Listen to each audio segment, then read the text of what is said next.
This video will cover the first settlement, which took place in 27 BC. You should make notes on these key questions. 1. What factors led to Octavian's resignation of power? 2. What powers was he given in the first settlement?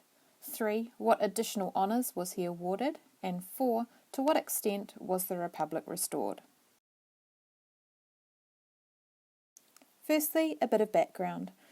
After the assassination of Caesar, Octavian was wary of accepting extravagant honours from the Senate, so he acted quite cautiously. He claimed he was the instrument and servant of the Senate.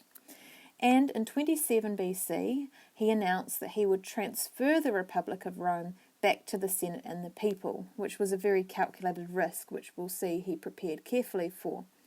However, the people refused and they protested at his withdrawal from politics. As you saw in the previous topic, he had a really high profile during 29 and 28 BC, so the Senate offered him a revised role in the government of Rome.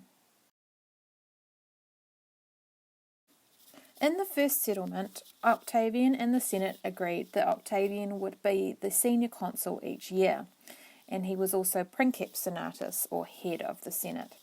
This meant that he could effectively run the government by summoning the Senate, proposing legislation, and being the first to give his opinion on it.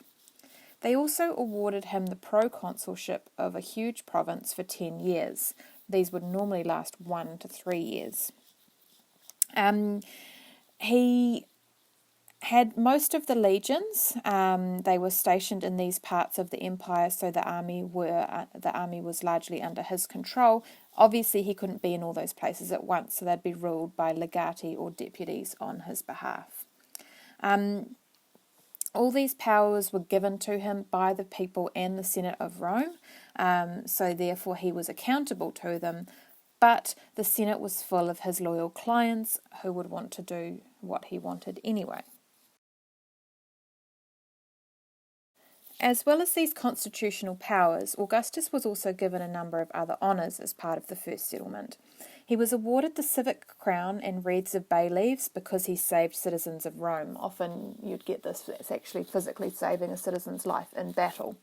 And a golden shield was placed in the Senate, and this was inscribed as being awarded to Augustus for his courage, clemency, justice, and piety. From now on, he is known as Augustus. This has religious connotations, and it suggests his auctoritas and his personal importance.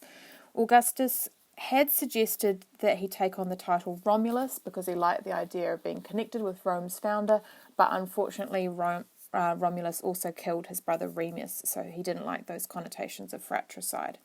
And so these honours and titles don't actually give him imperium or power, but they contribute to his auctoritas, making him the most influential person at Rome.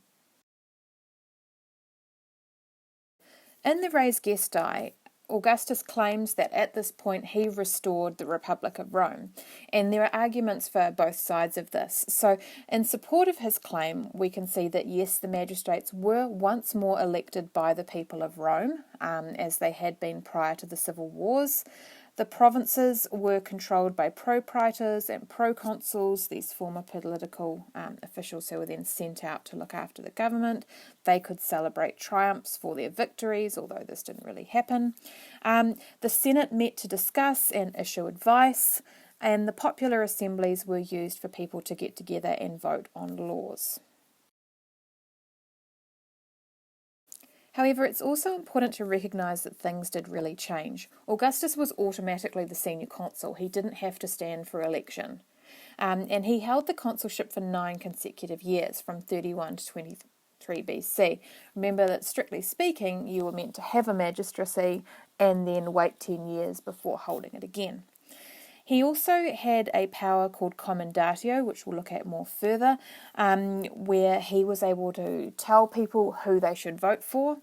And his legati were not able to celebrate triumphs, so any victories they had were done on Augustus's behalf, and therefore it was he who got to celebrate them.